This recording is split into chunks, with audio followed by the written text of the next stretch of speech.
Hi, my name is Ken, And my name is Jason. and today we're going to talk about the player barrier. Why can't more games handle larger groups of people?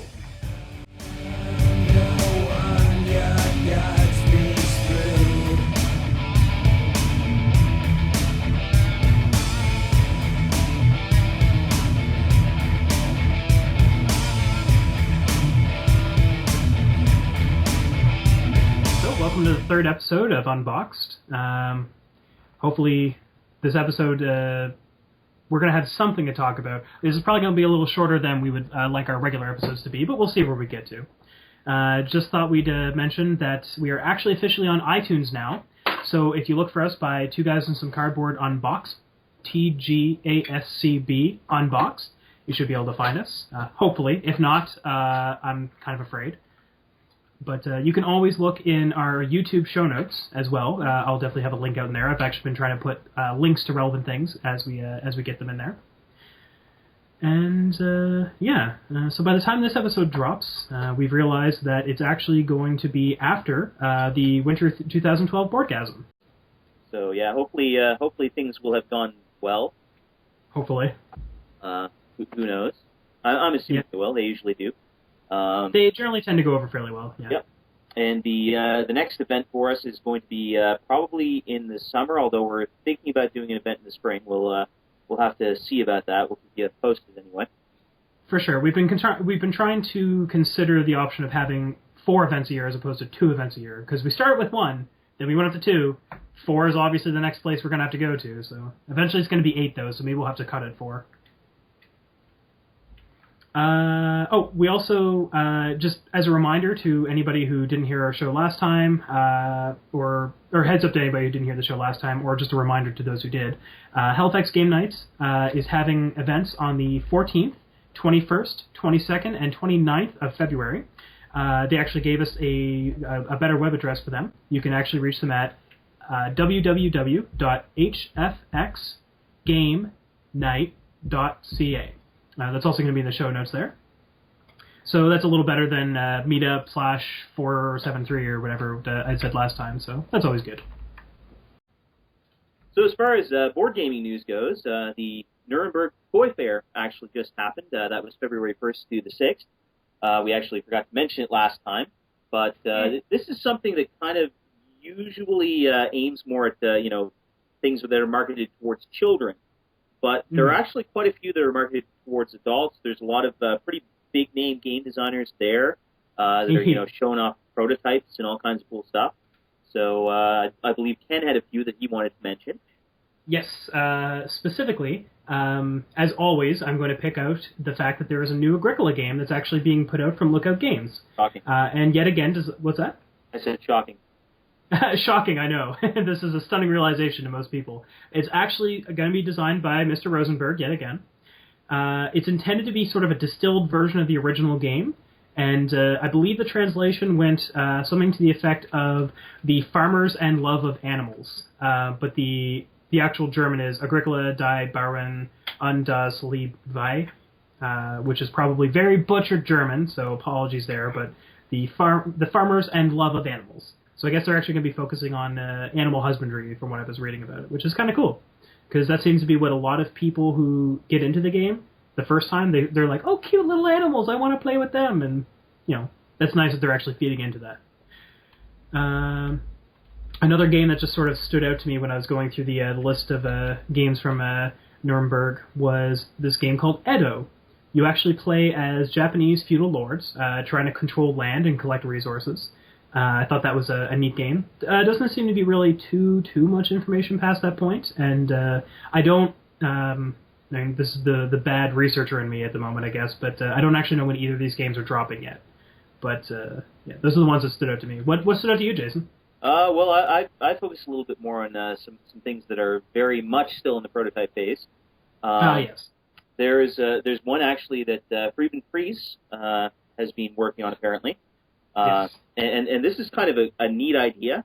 I'm just waiting to see how it actually works out. But essentially what he seems to have done is he took the top 10 games from Board Game Geek, and he actually looked at, he took the main mechanics in them, the kind of cool little things, that they The do. things that sort of make them unique. Yeah, basically. exactly. And he sort of put this together into sort of a Franken game that that actually sounds kind of cool. It's kind of a deck building game, from what he was saying. It uses the card buying mechanic from Through the Ages. It has worker placement, kind of like Agricola, and it of course has the turn order mechanic from Power Grid, so that you can be sure could it ever not? uses the heck out of you.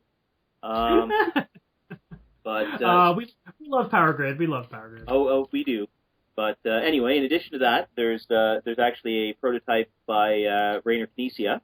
And if you're not familiar with him, he's done quite a few games. Most notably, for us, he did The Stars Are Right, which is a game. Oh, okay. I didn't actually know that. Yeah, I'm pretty sure. I could be wrong. Neat. I believe. You have a trusting face. Anyway, he's done a lot of pretty big games, not necessarily ones that we own, but he's won a lot of awards. But anyway, he has a game called Spectaculum, and this is actually a family-friendly stockholding game. So if anybody's familiar with sort of the Steam series, in which you have sort of railroad tracks, and you actually buy stock in companies, and you're not necessarily even controlling everything each turn. It's the same idea, except you're actually buying stock in circuses, essentially. And it's led by a juggler, each one, I guess, and each of these jugglers is going around hiring freaks for the freak show and all of this other stuff, and you can buy stocks in these individual things. Neat. So that sounds pretty cool. And actually, while I'm mentioning Rainer Knizia, one of his games actually was just re-released by Fantasy Flight Games, Kingdoms, so you should check that out too. So straying a little away from the realm of board games, but not too far as to stretch your imagination, I just wanted to talk about. I'm sure most of you are probably aware about Battleship the movie. This may be kind of old news to most people, but Battleship the movie is getting a video game. So it's a video game based on Battleship the movie that's based off of Battleship the board game. Apparently this is... It's just... Sorry? It really proves the point that Hollywood has run out of things to... It's so true. Anyway, so this is going to be dropping in May, and I don't know, like you said, it seems like they're out of ideas, and if they're going to start mining ideas from board games, what's going to be next? Jenga, the movie? Like, what's that going to be, like Falling Towers? That's probably not a good movie to produce in the States. I think that would be kind of a little offensive to most people. But, like, seriously though, like, what's next? Checkers? How would you see a Checkers movie, Jason? Like, who would you star as the kinged checker piece? Well, hey man, I don't know. They're making an asteroids movie, so anything's fair game at this point. Yeah, actually, I don't know if you heard about this, but this is also kind of old news as well. They're making a Farmville movie. Did you know about this? I was aware. Yeah. I don't even know what to say about that. That sort of goes into the next thing I was going to mention. Like, what? Are they going to make Agricola the movie? And I guess Farmville the movie is about as close as that's going to get. Yeah, it's kind of analogous because, it would essentially be the same. I mean, what for the most part. What can you really do to like? I don't even understand how this movie Battleship is related at all to the game. I mean, well, they fight aliens in the movie. Apparently, I don't remember doing that in the board game. In the board game, all you're doing is you're shooting at other people's ships. Yeah. So how can you really say that it's based on the board game? If like, I guess it's inspired by the board game, which is just silly. I don't know. But anyway, so that's a thing we're all going to have to live with as a community. Battleship, the board game, the movie, the video game. That's what we have to live with in this community. Anyway. Jason, can you think of something better to talk about? Well, yeah, I can think of a couple things. Well, first of all, because, Kenny was kind of unsure about Rainer Knizia and The Stars Are Right, I was actually entirely wrong about that. Tisk, Jason. What? I make mistakes sometimes. I got it a little bit mixed up with another Rainer Knizia game that's based on Cthulhu. But anyway, it was actually Klaus Westerhoff who did The Stars Are Right. So my apologies. I don't know. Well, maybe if Kenny is feeling particularly generous when he's editing this together, he can try and cut out my mistake. But nope. In addition to that, though, for those of you who aren't keeping up on this, Thunderstone has actually come to Facebook. So Yay! Yeah, I've played it quite a bit over the last little while. Yeah, I noticed that actually. You already sent me a request on Facebook to it, and I didn't really get a chance to finish a game last night, but I had to check. I was like, is it just Thunderstone, or did they do something else and call it Thunderstone? And it's Thunderstone. Yeah, it's actually Thunderstone. You can there's actually a campaign in it where it sort of builds up, from the really basic cards to the more complex ones. You can play against other players. It's actually really cool. The only caveat there is that if you want to use any of the more advanced cards, like a lot of the expansion cards and stuff like that, you do have to pay for it.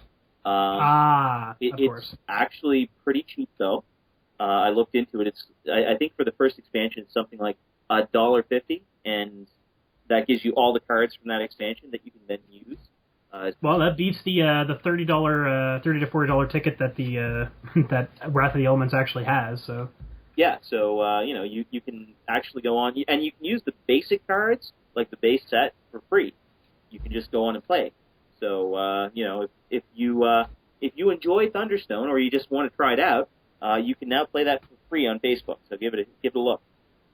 All right, so that's pretty sweet. And yeah, I was actually quite happy with the fact that it's basically just Thunderstone. They didn't really bugger with it or anything like that, or kind of make it like Thunderstone, the Facebookening, or anything like that. Well, yeah, no, they didn't, dumb it down. It's the actual Thunderstone rules just enforced by the computer, and there's actually AI players and all that stuff. So it's pretty cool. So following our conversation on digital board games from last week, there, Jason, how do you feel about this overall? Like, do you feel that this is a good thing for introducing people to the hobby? Do you feel that this will be like a gateway drug into buying the actual game of Thunderstone, or do you feel most people will just be satisfied with playing it online? It really comes down to the individual. I mean, personally, I do enjoy playing it on Facebook, but at the same time, there's just something for me about actually having the physical stuff. Oh, for sure. So, I think, people who just like to play digital games, they may not really want to make that jump. That's fair. But, on the other hand, it might get some people into it. And, I'm all for the digital medium. I just, think that there has to be sort of a happy medium between digital and, the actual face-to-face, so that we don't lose the social aspect of the hobby, which is, kind of a major thing. Yeah, I definitely feel that's fair. So the main topic we're doing today, and we're only doing one topic today, is we want to talk about the player barrier. And quite simply, the player barrier is the fact that board games in general tend to have a somewhat...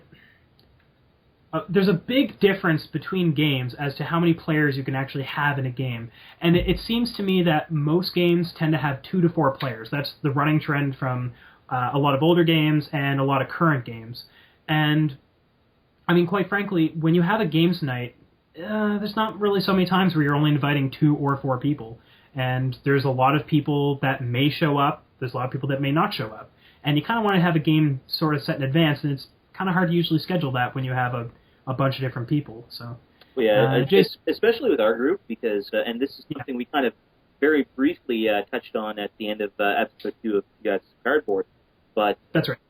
With our group, like most of the people that we hang out with, we do shift work. So it's kind of hard to say exactly how many people are really going to be available on a given day. So typically, what'll happen is we'll just set a date. We'll say, hey guys, we're gonna throw down some games this day. We'll just send it out to about, 10 people. And, we might get 2 people, we might get all 10. And, if you only get, 2 or 3 people, then that's fine. Then you can play pretty much any game with that number of people. But if you get, more than, 5 or 6, then it gets to the point where you either have to choose one of, 3 or 4 games that can actually handle that number of people, or you have to split up in separate groups, which, you know, it kind of sucks, because then there's, you know, the situation where you kind of want to hang out with everybody and you don't really see half of the group for the entire night. They're off playing something else. You 3 people go upstairs and play this game. You 4 people go downstairs and play that game, and you 3 go into the kitchen and try to find some space on the counter. Well, and this is it. It's just I find it really unfortunate. I do realize in a lot of situations, you know, that the designers really don't have a whole lot of leeway on this stuff. You know, whether it's because of cost of components or you know, just trying to balance it with more players. That's, you know, that can be difficult. But at the same time, like, it's really kind of annoying that you know, when I have that many people over, there's such a significant portion of my collection that I just really can't use unless I'm willing to just sort of go off and leave everyone else to their own devices. For sure. So, now, why do you think in general that board games keep their? It seems the trend is to keep the number of players low. Do you think there's a reason in particular that I kind of have some thoughts on this, but I'm curious what do you think? A reason to why it's more common to have a lower player number than it is to have a higher player number? Well, I think there's a lot of reasons for that. You know, and I realize it's kind of a complex issue. Yes. It's not a simple one-word answer. There's no. Well, no. I mean, as I mentioned, you know, there's cost of components to think about. Like, you know, if you think about something like a Fantasy Flight game, if you're making, you know, about 50 or 60 models in each color, and some of them being pretty big, you don't want to have 8 different colors. Yeah. Because then the cost is going to skyrocket. And, you know, there's a lot of other things, like, you know, in a lot of games, there's not a lot of player interaction on individuals' turns. So with, you know, some of the larger games, you get to the point where it's kind of like, you know, oh, it's Fred's turn now. I'm coming up 6 people from now. I might as well just leave the room for an hour. Because, you know, that can happen. But you know, at the same time, there's ways around that, like with games like Arkham Horror, where they have everybody completes one phase at the same time, so that, you know, everybody's kind of getting a chance to do something. But yeah, I mean, there's a lot of factors into that. But at the same time, you know, I kind of think, you know, you could push 5 or 6 pretty easily, and a lot of people don't do that, and I kind of wish they did. Yeah, I kind of feel one of the reasons why you get this player barrier. Wow, I kind of feel like one of the reasons you get the player barrier kind of consistently at games is, like you mentioned, there's the components restriction. But I feel like one of the common reasons is playtime. In general, once you start adding more people, you start getting into larger playtimes as well. Like, the game just goes on forever. Now, some games are really good at scaling for time. An example, Arkham Horror, I'm not exactly sure is the best example of this, but it's one that immediately comes to mind, where absolutely everything in the game, like winning condition-wise, it really does scale based on the number of players. And for the most part, this is to make things easier and difficult in different places, depending on the number of players you have. But, I mean, by making it so that you have less things you have to accomplish, or less things have to happen before the Great Old One awakes, it makes it so that the game time is a little shorter than, say, if it was just a 2-player game. Now, I don't feel that all games really compensate for that, though. Well, no, another good example. Yeah, sorry. Yeah, well, no, that's another factor too, and you know, it's one that I suppose is kind of an issue, and there's not really a whole lot you can do about it in many cases. But, yeah. You know, it really comes down to game balancing, because you know, it's true. That's a major thing too. A game actually that I just realized I feel balances the number of players very well is Carcassonne. Now, Jason, I know you've played Carcassonne, but you haven't played it as much as we have, like on this side of the. I've played it a few times. You know, it's a game I'm familiar with. Now, one of the things that's interesting with Carcassonne is that when you add expansions, you're adding tiles to the pool. But when you add players to the game, you don't add any more tiles to the pool. It's just the same amount of tiles. So regardless of how many people you have around the table, it's interesting that Carcassonne will, in theory, always take the same amount of time, regardless of the amount of people that you have. Analysis paralysis notwithstanding, of course, which is so common in many groups, but ours in particular. I notice it quite a bit. Yeah, there's a couple of people I can think of just off the top of my head. But, you know, some of them may be listening to this names. podcast, though. Not naming any What? names. They know who they are. They know whose turn it is. Yeah, theirs. But, always. Yeah, it's always theirs. But, yeah, so Carcassonne's a good thing like that. And then adding more expansions adds more time because it adds more tiles, but it always adds the same amount of time regardless of how many players you have. I also feel that some game publishers have a way of sort of getting around the game barrier, or the player barrier rather, with expansions. We've touched on this a couple times, but in the most recent episode of Two Guys and Some Cardboard, Race for the Galaxy is a up to 4-player game, but as you had mentioned, there's an expansion that actually adds more players, right? There's a couple, actually. Okay, yeah. And Carcassonne is, I think, I want to say it's 4 or 5 players. I think it's 5 players, actually, at its base game. I have the big box, and I've always had the big box, so I don't know what the original really is. But the expansion actually adds a gray player. Yeah, I'm pretty sure it's 5 as a base. Anyway, the expansion adds a gray player, which adds one more player to the game, so the game suddenly becomes a 6-player game. Dominion also does this by... when they released Intrigue, that made it so that Dominion could be a 5 to 6 player game, so you could be anywhere between 2 players to 6 players, which was actually kind of cool as well. Yeah, I feel that I think expansions are sort of the way around this player barrier issue for the most part. Well, they are. I mean, there can be problems with kind of inflating the player number artificially, though. Oh, this is true. And you know, this typically happens with games that are 2 players only. Because right. There's actually quite a few games. There's only a couple of games that I actually own that are 2 players, and it's mostly because I kind of avoid them just because I consider this to be an issue. Because those 2 games I've played maybe once or twice each, which is really unfortunate because they're great games. But what they'll do instead of having an actual way to have additional players is they'll kind of split you into 2 teams with 2 people each, kind of controlling half of what you usually would. So, for example, with War of the Ring, that's a 2-player game. It's an epic-sized 2-player game, and it's essentially, the forces of the Free Peoples versus the forces of Mordor. And there is technically a 4-player version, but essentially what it is it's just there's one person who controls half of the Free Peoples, and there's one person that controls the other half of the Free Peoples. And there's one person who controls half of Mordor, and one person who controls the other half of Mordor. So really, they're not actually changing the game. All they're really doing is saying, okay, team up. And, that's what people often do anyway on 2-player games, so it just seems kind of a little odd to me to sort of formalize that in the rule book, considering that there's not really any different rules per se. Right, and me and Dave actually recently encountered this with a game that he just recently bought, which is this giant freaking box from Z-Man Games. Oh, Earth Reborn? Yeah. Yeah.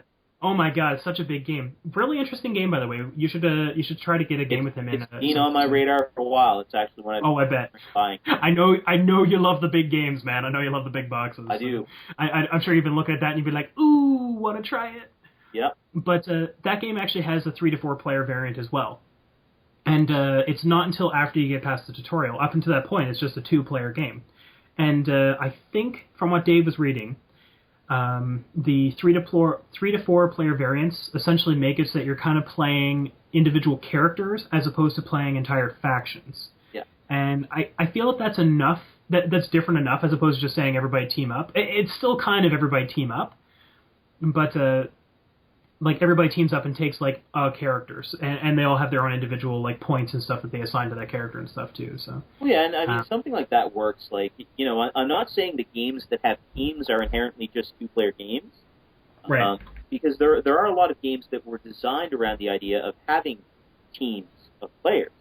Yeah. In fact, actually using another fantasy flight game, the World of Warcraft board game Oh yeah, no, I actually really enjoyed that game. And that's designed around the idea that there are the two teams. There's the Horde and the Alliance, and Yeah, you will be one of the two when you're fighting against the other. So you do have teammates, and absolutely. I guess the point I'm trying to make is with a lot of these two-player games, it really feels like it's kind of an artificial addition. Whereas games like World of Warcraft really feel like they were actually designed for up to 6 players.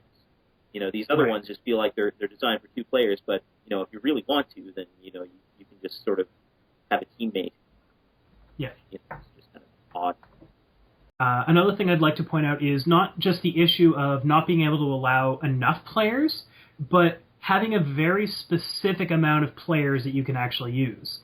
One of the ones I sort of always think back to for this game, or regarding this issue, is Settlers of Catan. 3 to 4 players. Hope you don't have 2 people at the table, and you better not have any more than 4. I mean, they released a 5 to 6 player expansion as well, which is nice. It helps this issue quite a bit.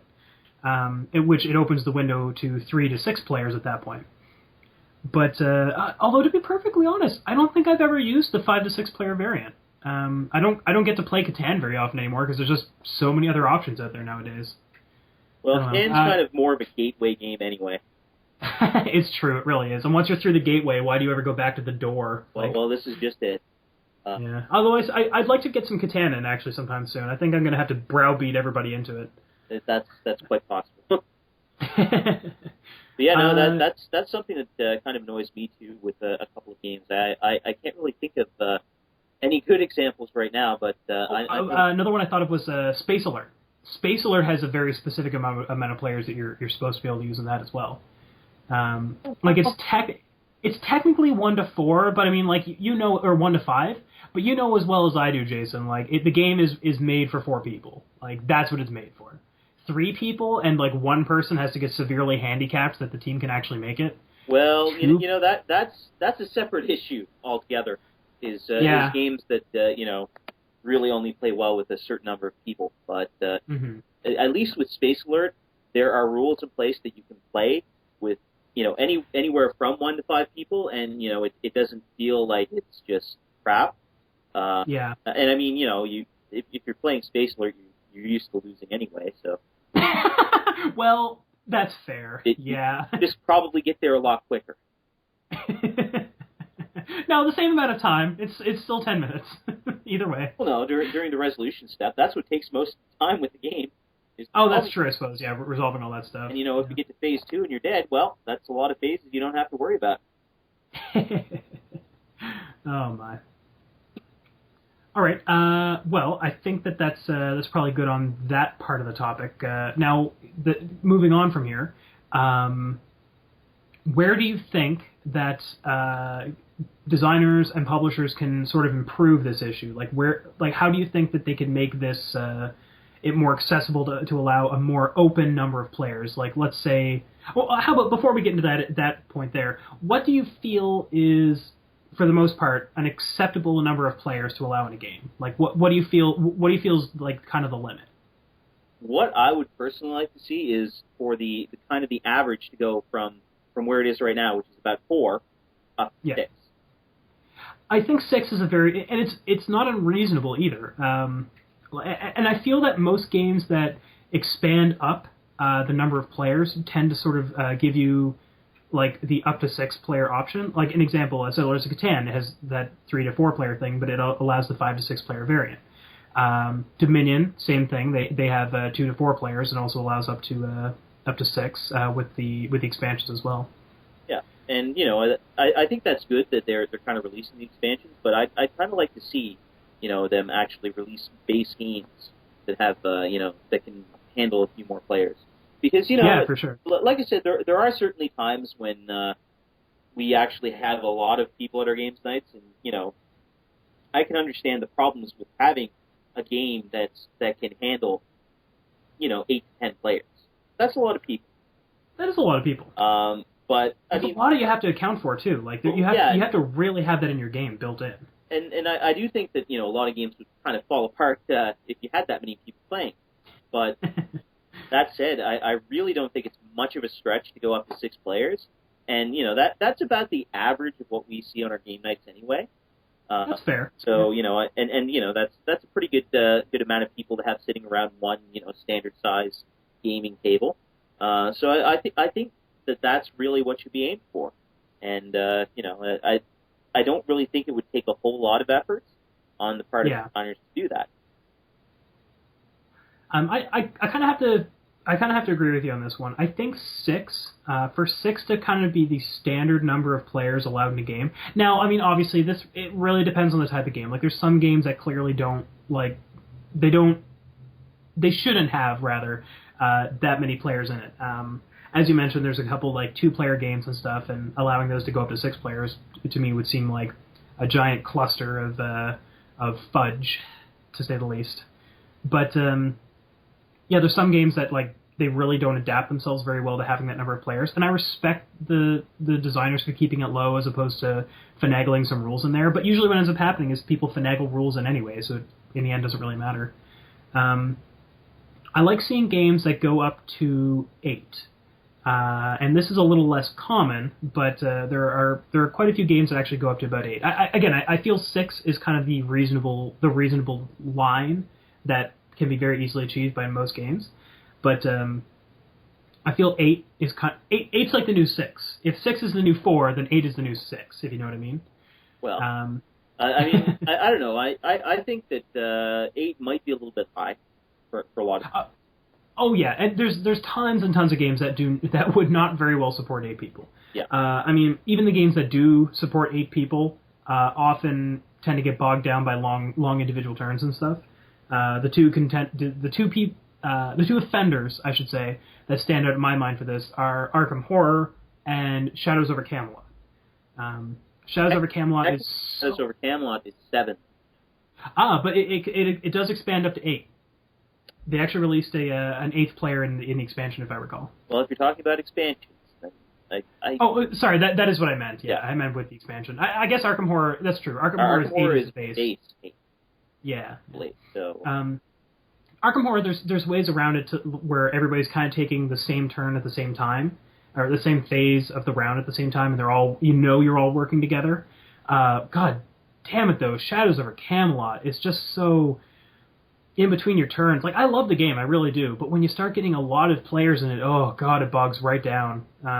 Well, it's one of those games where because everyone has an individual turn, it's like you might as well after your turn just go out and have a cigarette if you smoke, or go have a beer or something, because like chances are like there's nothing you can do really in between turns. There's a few cards that let people draw cards or exchange cards or stuff like that, but that is far from the norm. No, that's definitely not like a regular turn or anything like that. Well, no, usually you're just sitting there waiting to see what everyone else does until it finally comes to your turn again when you can do stuff. And that's another. Again, this is kind of another topic, but that's kind of unfortunate that it's designed that way. I really like the way that they did Arkham Horror a lot better. Mm-hmm. And Arkham Horror isn't exactly immune to this issue either. I mean, Arkham Horror has some like really bogged down times and stuff. Yeah. That often comes from playing it too late at night, though, and people like not quite being on the ball with it. Assuming everybody's on the ball with Arkham Horror, games can go usually fairly quickly, despite its general lengthy setup and breakdown and stuff. Yeah. I mean, I remember back in the day when we had Arkham Horror down to a science, like that was like the go-to game for us, and I remember getting games of that done in like an hour, or so. Like like everybody would be like, "Bam, here's my turn," and just blah blah blah blah. Like everybody would have everything planned in advance, and those were the days. Didn't we used to lose a lot though? Oh my, yes, absolutely. Well, but I mean that's kind of the standard. You lose a lot more quickly than you can win, though. Well, that's the thing is you can lose really quickly. Yeah, I suppose that's true. Yeah. So, Ken, what do you think of what games do you think would be good to break the player barrier? Okay, well, we've already touched on Arkham Horror and Shadows over Camelot. Those are some pretty heavy player games. I don't think we need to really talk about them anymore.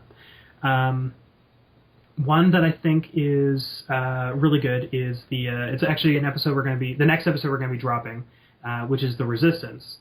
Now you need kind of a very specific number of players to start. You need 5, which is kind of a little up there for board games. I mean, minimum's usually 2 in most games, but it can hold up to 10 players, which is actually pretty sweet. Now I know you haven't really had too many chances to play the Resistance, like not like I, but you enjoyed that for the most part, right? Yeah. Yeah. I mean, it's a fairly good party game, but it's enough of a board game that you can definitely crowd a bunch of people around the table and not really feel too bad about it. Another one I feel is kind of along that line is Red November. Yep. Which that's actually a game I think I'd like to get on the show sometime too. I really do enjoy that game. It has a hell of a lot of chaos. Yeah, and that's up to 8 players, so it's one of the few. Yeah, one of the few contenders for high player games, and it's also a nice little box too. Same with the Resistance, nice cheap game. Werewolf. The Werewolves of Miller Hollow, if I recall. That's the full title of the game. I believe that is 8 to 20 players. So like that's a party game. That's a whole night of people being over and like gaming and stuff. But the beautiful thing about Werewolf is that it plays very quickly. It's only like 15 minutes to half an hour for like the biggest games maybe, but it's fairly quickly. That's another game that actually scales for the number of players too, because the more players there are, the more werewolves there are, and the more werewolves there are, I think the more deaths happen more frequently, or is it still just one death per round? Still one. Yeah, okay, all right. Yeah, so I maybe that game actually doesn't scale so well for number of players and stuff for time, but regardless, you can't go wrong with about 20 players. Do you remember offhand? Is Werewolf? It's 8 to 18. 8 to 18. Okay, yeah, there we go. So yeah, you need at least 8 people to play with, and in my experience, it's kind of no fun until you get about like to the 10 and onward range, or it's less fun rather. But yeah, that's actually a really good one too.